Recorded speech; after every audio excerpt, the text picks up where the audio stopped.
Greetings, salutations, and welcome to the Kreeger cast. I'm your host, Patrick Kreeger, and I'm joined once again by Matt. What's going on? So today we're going to be doing something a little bit different. I feel like I say that almost every week now. As you may notice, we are now recording in slightly higher fidelity. I've learned how to record in mono as opposed to having stereo recording, which for podcast it's probably best to not be stereo, as well as I upgraded my microphone. I got a Blue Yeti microphone for my birthday, and this is the first recording we're doing with it. I feel like I'm in a regular studio here. It's not the most advanced microphone on the market, but it's a plenty good one. Yes, it will pick that up, Mike. We leave that in there. I think it adds to the charm, especially when both of the clocks are slightly off. There you go. So, this is a start of a new series that we're going to be doing here on the Kreeger cast. I'm currently referring to it in my head as After Action Reports. I like that. The game plan is we'll watch a TV show or a movie, and we'll discuss it immediately afterwards. So no discussing shows that we just kind of saw. We have to have, just seen it. Yeah, start to end. So for our inaugural episode, we decided that we would watch Jason X. Yep. Because it is October still. It is. It's October 26th as we record this. And Jason X is a film I've been wanting to watch. Actually, I've been wanting to watch the whole Friday the 13th series for a while now. And Matt, you've seen a couple of them before we started this. Yeah. I've seen, like you said, a couple. I had seen bits and pieces of this one. I think not only bits and pieces, but more up to the first half. And then I don't know, what happened. It might have been for school for some reason. I don't know. Who would watch Jason X for school? I mean, teacher's out, so throw the a movie on. I don't know. I don't know. It might have been at OCC. Who knows? It might have been at OCC. I know that for my film class at OCC, I had to watch. Schlachthof 5, Slaughterhouse 5, the movie. As well as Blade Runner. Yeah, I don't remember what movies we had to watch, but we had to watch Blade Runner 3 times. That's unfortunate. 3 different cuts. Oh, God. Oh, and we watched that crazy movie with the guy everyone seems to like that plays a pedophile. Oh, Kevin Spacey? No, not Kevin Spacey. Timely joke, my friend. Timely joke. No, actually, I was discussing more. I can't remember his name off the top of my head, but he doesn't actually play a pedophile. He plays a 30-year-old man who is a 9-year-old boy. Yeah, I mean, but it's escaping me. It's all in French, so. Oh, well, there you go. Anyway, so Jason X. Jason X was cool. Yeah, I liked it. It was almost like a. It was filmed in 2001, right? Yeah. All right, so it looked like I was watching an early 90s, late 80s action flick. Sports or space action flick. But shot a little bit better. Yes, shot a little bit better. Some, more modern, takes on, cinematography. But it was like I was watching an 80s movie. It was enjoyable. I dig 80s movies, so I had a good time. I did love the one-liners. Yeah, there's a couple. There was a point where one of the characters got thrown onto a corkscrew, and you commented, "Stick around." Yeah. Classic Schwarzenegger. Great Schwarzenegger quote, and I think the actual tagline they used was "He's screwed." Oh yeah.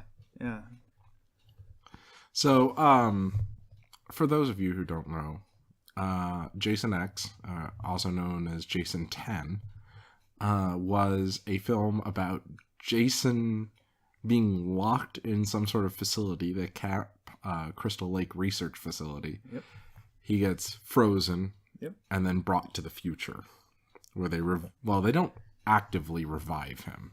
No, he just kind of thaws out and then comes back and wreaks havoc. Starts murdering people. You know, because that's the first thing I do when I wake up. I mean, hey. I like to start my days with a little bit of murder. You're in a brand new situation that you've never been in before, and it's always good to just start killing those you see around you, apparently. You know, first person I see, beautiful blonde lady, gotta smash her head in. That's my first thought, immediately. Well, that's probably the most famous kill of the movie is there's this scientist in rather revealing attire who's working on Jason. Jason freezes her head and then smashes it. Yeah. I don't know if that's intentional. Like, I think he was just trying to drown her. And then he pulls her out to check if she's, coughing or whatever, drowning. And then realizes she's, better part frozen and just kind of finishes the job there by, smashing her head through the desk. Well, that's an interesting point of view is what is Jason's point of view in this whole thing? I feel like he's just, he comes back and then it's back to, his... doesn't miss a beat. Yeah, it's just he's back to his main directive, just kill. Well, what's interesting is the very beginning of the film, Jason is tied up. Yeah, all chained up and everything and just totally, captured. And then he pulls a David Copperfield on us. And the guy throws a blanket over him, and then poof, the guy's underneath the blanket. Yeah. Jason's loose. Yeah, don't know how he figured that one. And Jason gets free. He kills this lady through a sheet of metal. That was interesting. Like, he was in a cryostasis pod, and he didn't kill her. He stepped. Did. No, that was the lady they brought back. Remember? Yeah, but I just assumed that they brought her back with medical technology. But I guess. No, she didn't die. She froze. Passed out because of the cryo setup that leaked. Yeah. So yeah, she locked him in there by setting up a trap, and then locked him in. Initiated the cryosphere. Yeah, and then he stabbed through what looked like feet of steel with a machete, probably purchased at a local hardware store or, Harbor Freight. So, couldn't be that great quality of metal, but, it is a movie. So This is true. He stabbed through what looks to be a foot of metal to, shank her about a couple inches into her abdomen. And then she's like, ow, and then falls to her feet, but then the leakage of the cryosphere fumes, I guess, filled the room in which locked up due to the cryosphere engaging. And then, they both were perfectly preserved. 400 and some years later. That's what they say. Kind of funnily, too, no one went and checked on him. No, nobody. For 400 years. Yeah. They were just like, all right, Crystal Lake, lab, done. Forget about it. People died, whatever. Just move on. Yeah, it's what's done is done. Hey, the highest ranking military person at that entire facility was a sergeant, and that's all that's necessary to run a top secret site. Hey, don't ask me. So, they went over a few ways that they tried to kill Jason. They had a firing squad, lethal injection. Tried to hang him. Gas. Yeah. None of it worked. But they didn't mention trying to burn him. No. Or dismember and then separate the parts. Yeah, like dissect him. Yeah. I think that's like a way you can kill Frankenstein, by the way. And Jason does remind me of Frankenstein. Well, Frankenstein's monster. Yeah, well, okay, yeah. Well, people will give us issues for that. I mean, they ain't giving me issues. Ooh, snap, crackle, and or pop. So, now that you've just seen this film, what was the thing that stood out to you the most? I mean, it's the thing that stands out with all, the majority of horror films, which was, as a viewer, you're like, you could totally see feasible ways of escaping the situation or ending the whole conflict. And there were, first thing when the woman, they bring back both, we gotta go back to the beginning. A rescue party visits Earth. All right, it's the year's 2455, right? Yeah, I think you're dead on it. Yeah. So they come, they find Jason totally frozen in his cryosphere, and then they find the lady who is, in charge of the lab, I guess. And then they bring them both back on board and take them off to what I guess would be Earth 2, I think is what they said. Yeah. And then, so... The most creative of names. Exactly. And so they regenerated her because they're like, oh, she's totally, we can bring her back, no problem. I'm actually sorry. Did you say they took him to Earth 2 or were taking him to Earth 2? They were en route to Earth 2. Yeah. Oh, sorry. So they bring her back. She comes through. They explain, hey, look, sorry, you've been, asleep for 400 years. What's up? And so on. And then she finds out that they brought Jason aboard. Oh yeah, he's a totally, great artifact, can make the captain a lot of money or whatever. Her her first reaction was no, this is bad. Yeah. But then kind of went along with, okay, I guess these people are advanced, they probably have a handle on things, whatever. My first thought would be eject them into space immediately. Just venom into space. Just launch them. Or dismember and burn him, knowing that she knows that previous methods of trying to kill him have been proven, faulty. Well, and as you even said, freezing worked. Why the hell didn't they just put him back on ice? Exactly. If they're just trying to transport him to another place, why pose a potential, dilemma? But it's also probably because they have no idea what or who Jason was. Well, and they need the movie to happen.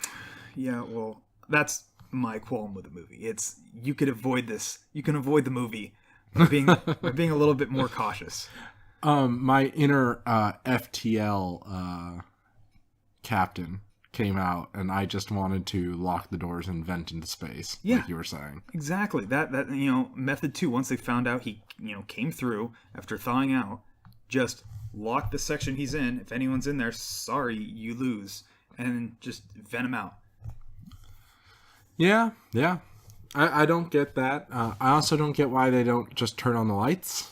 Yeah, there are a lot of dark scenes where they could have easily... Oh, God. There are so many things with this movie. So, first off, they're willingly going into very dark rooms in very tight quarters with what appeared to be very long rifles. Yes. So, they were playing CQB with full-length, long-range weaponry. And that just is a no-go. The year's 2455.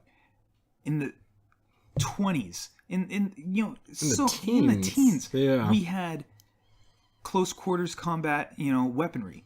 We had pistols. We had shotguns. Thompsons. The list goes on. We had shorter firearms. And what's the solution? No, let's use a 20-inch long rifle that seems to do no more damage than a pistol. Exactly.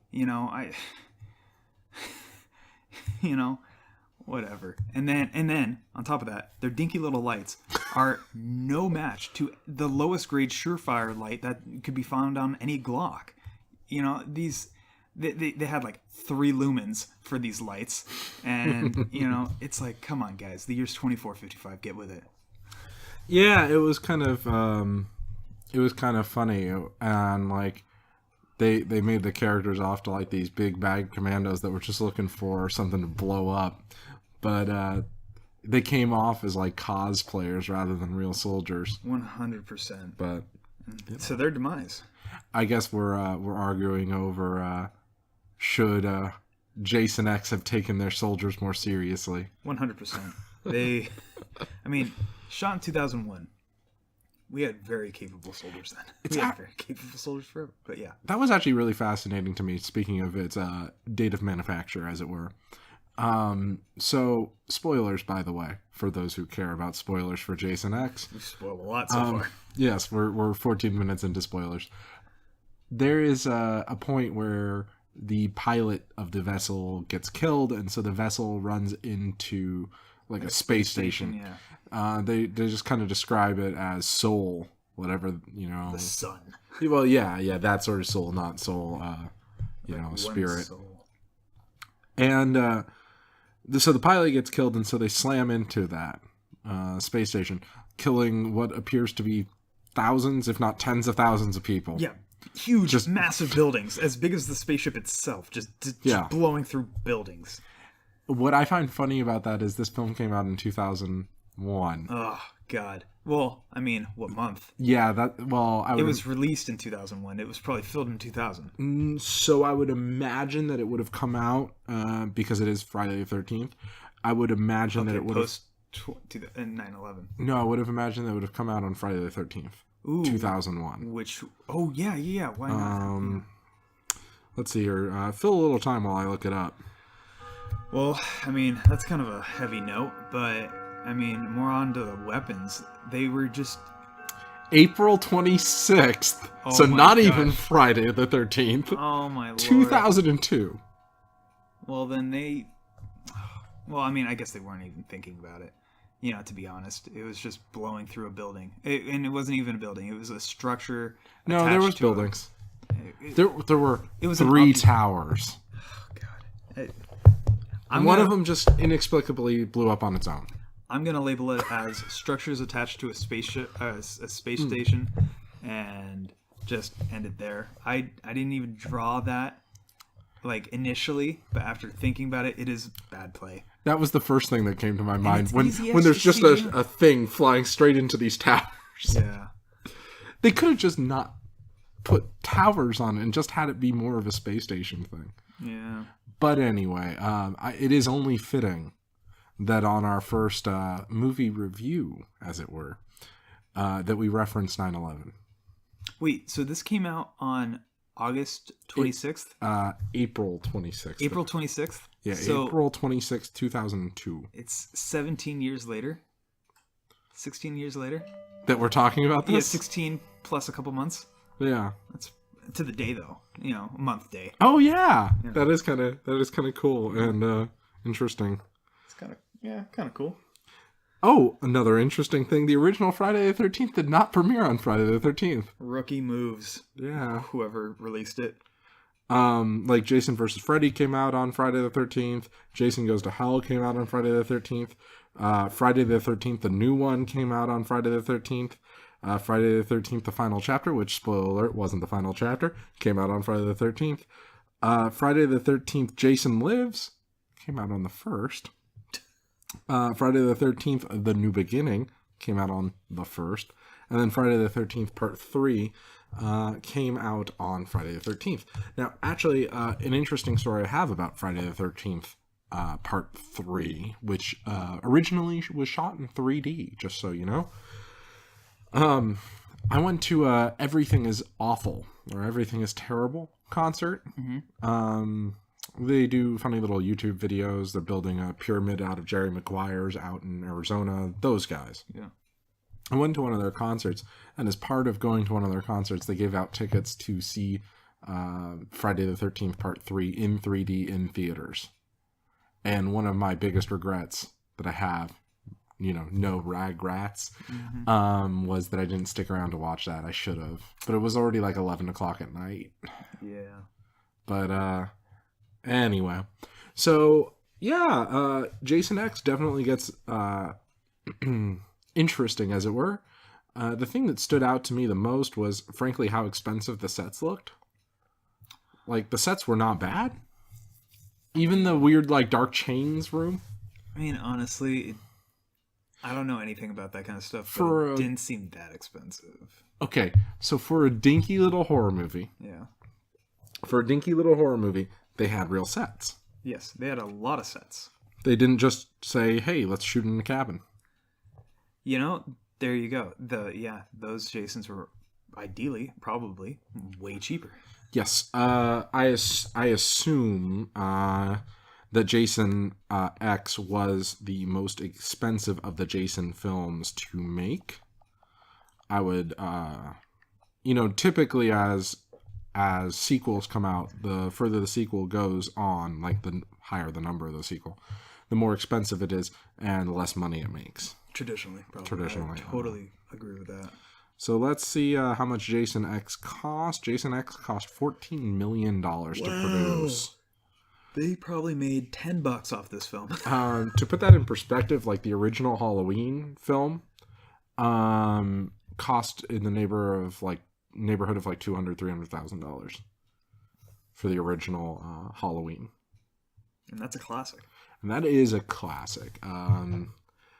Actually, one thing we might consider if you have the time is to go watch the movie, the new Halloween movie, and then do one of these after-action reports about it. When? Hopefully before Halloween.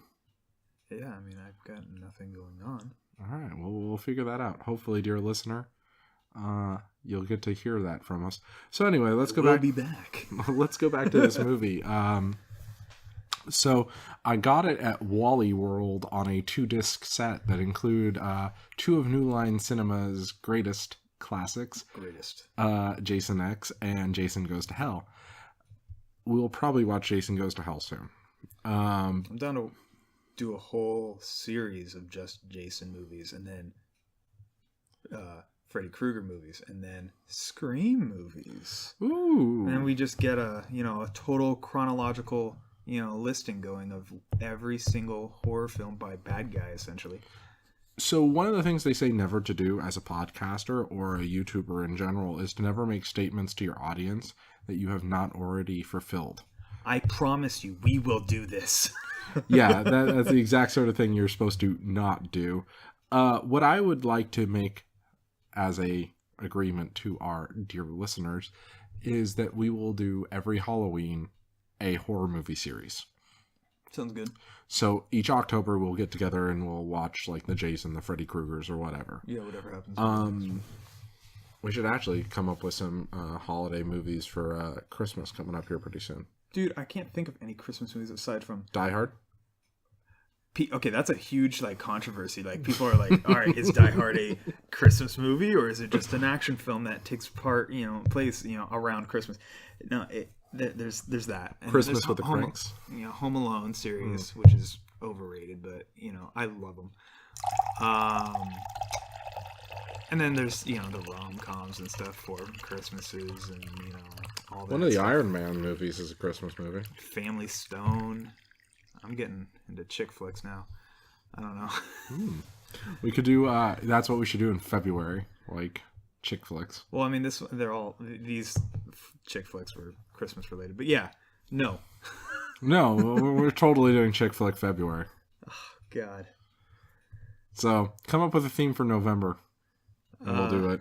You don't have to do it right now live on the air. What is November? November is No Shave November is the only thing I can think of. Yeah, that translates into movies. Yeah, you know how that translates into movies?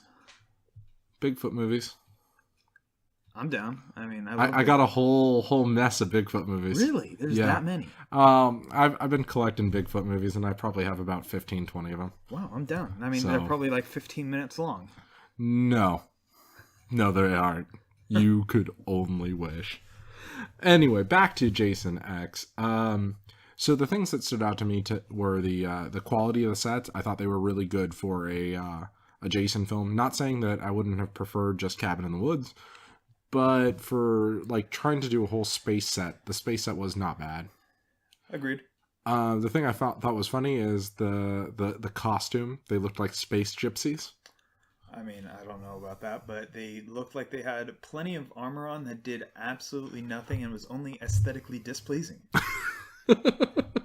That's all. I mean, they were never shot, so I don't know if they were, some sort of laser bulletproof. Yeah, like energy armor. System. Yeah, exactly.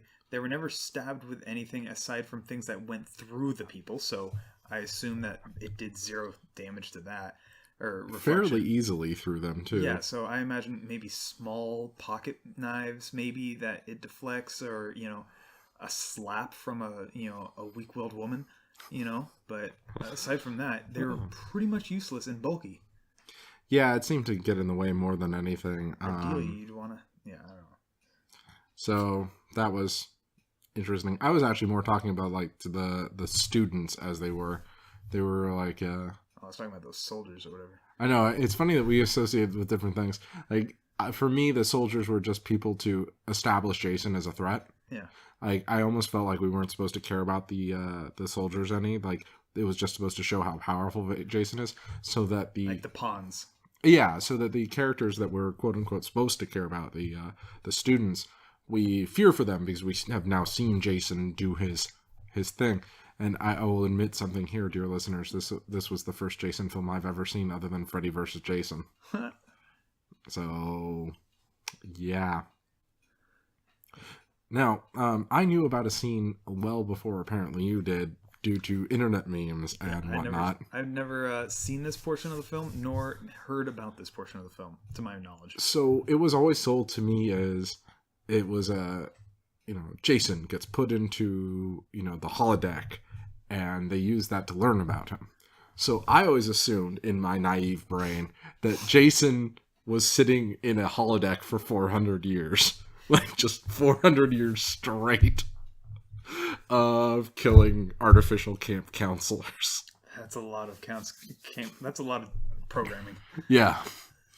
That is not what ended up happening to Jason. They started up a holodeck program to delay him so that they could jumpstart some doors. And why don't you tell us what happened? No, you tell us what happened. No, I'm pushing this buck off onto you, Matt. Okay. Well, in their effort to delay the inevitable, they started up that holodeck and created a imaginary world essentially around Jason. So he saw what appeared to be like a dream, and so what he was transported to was Crystal Lake, and there were two camp counselors, two attractive young women, roughly like mid-20s.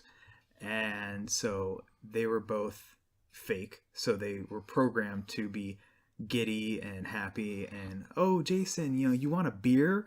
And then one offers them, hey, Jason offers Jason, hey, you want to smoke some pot?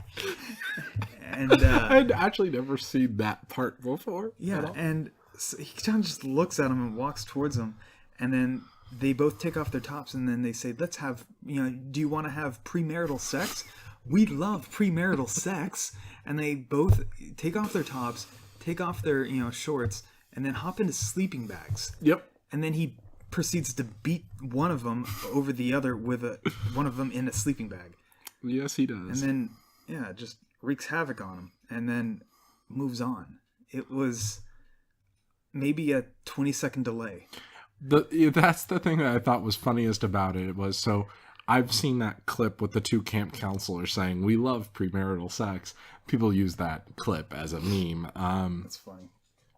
But I had never seen the hey, you want a beer? Hey, you want some pot? You want to smoke some pot? Yeah, it was funny the way they said that. This is 1980 and pot. Yeah. I mean, it's whatever.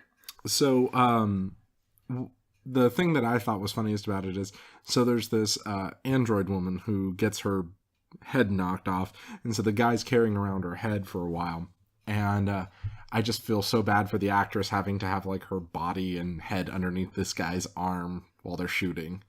Yeah. And it's so clear that they that's how they budgeted it, because like you never see that side of the screen. Yeah. And anyway, he says to her, "Oh my God, he killed all the camp counselors." She goes, "Wow, he was pretty quick." I'm like, he wasn't. He actually was really slow compared to what he normally does. Yeah, usually it's a stab or a break of the neck, and it's seconds.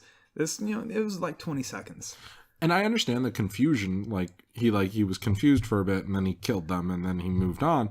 But I almost wonder, and I do actually almost wonder, if they wanted like a 15-minute sequence of him running around Crystal Lake killing dozens of camp counselors, but then couldn't afford it. I guess it'd make it too easy for them to escape. I mean, because, all right, what's the ratio of time needed for them to escape versus, being this threat going on? So the guy had to get into a spacesuit. The guy who reminded me of Jubal Early from Firefly. Well, he was the main militia guy in Tears of the Sun. I don't know what the actor's name is. And so he gets into a spacesuit, and that's particularly what reminded me of Jubal Early was that he was in this red spacesuit on the outside of the ship. and Jubilee does that in Firefly. And so he has to get into a spacesuit, go outside the space station, jumpstart the doors, and open the doors. That seems like a process that would take several minutes. It seems like it would take an hour. Yeah, and getting suited up and then moving to the job site, and then getting back. It sounds really time consuming, but and I think that's why they had the camp counselor scene. I think it just got cut because they didn't have the budget. Well, I mean, yeah, they just, yeah, I mean, yeah. So anyway, I was fascinated too. They got me a couple times, like when the android woman gets stabbed. I totally thought she was going down. Yeah, I thought there was a whole bunch of build up for stab and done. Yeah, I thought it was going to be a very anticlimactic, and they were going to have to figure something else out, and like his love died. Yeah. But they saved her, and actually, I called that at the end, that they would go back for the head. Oh, yeah. And so they did, and, that was kind of interesting. I would recommend Jason X. I mean... It won't scare you. No, it won't. It's a good action flick. I dug it. Yeah, it was fun. It was a fun movie to watch, and if you're like...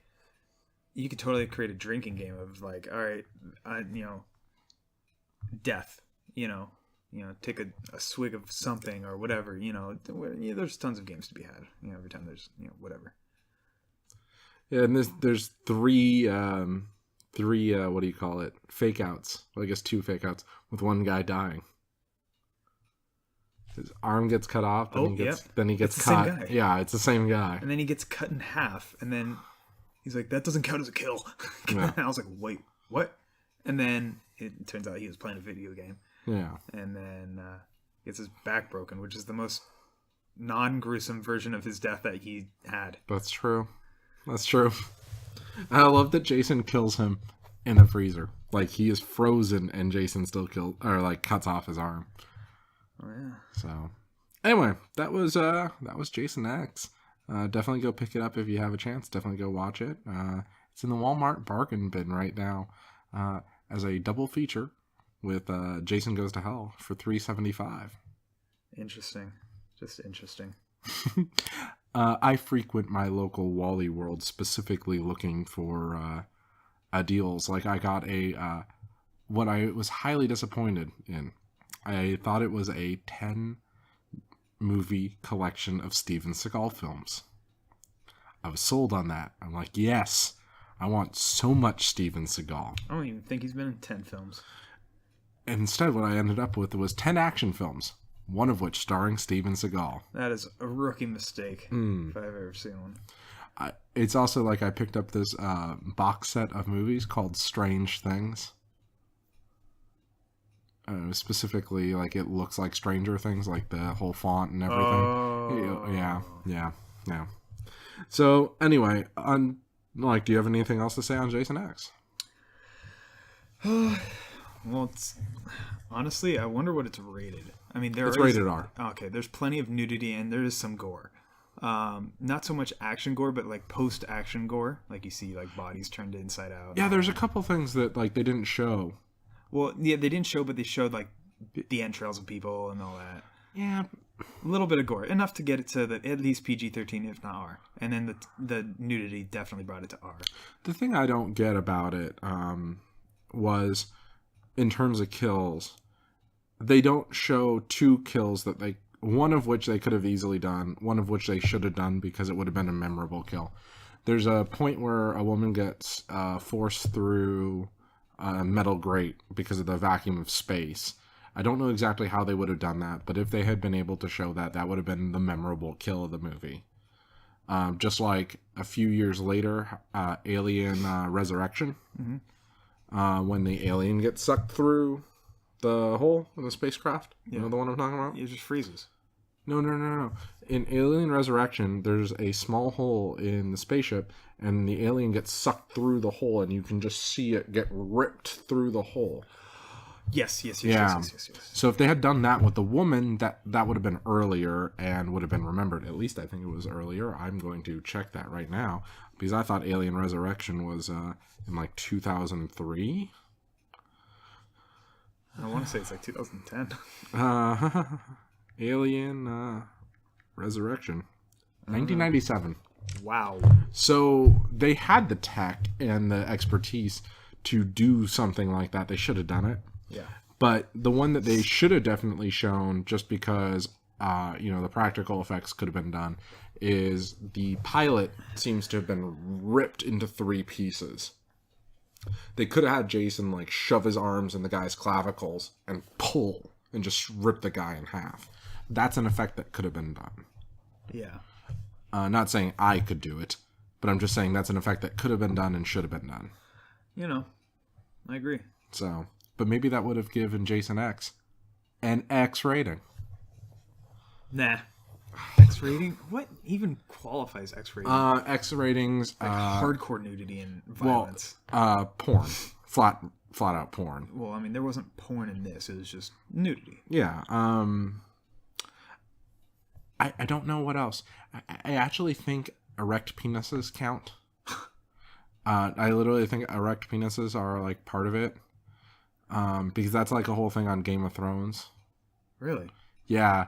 If you notice on Game of Thrones, they'll show penises quite often, but they won't show erect penises.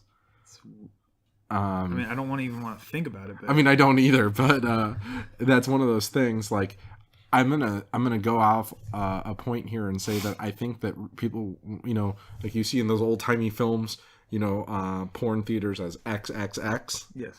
I almost want to think that there's different ratings of X, but I'm totally talking, off the cuff here. I don't have any idea. Yeah, I don't know, but it was a fine film to watch with your friends.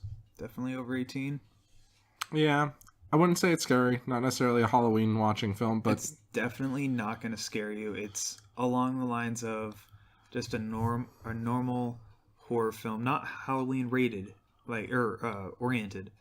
Just a normal horror film with your buddy Jason. All right, so we'll leave it on that, my dear listener. Until next time, see you out there.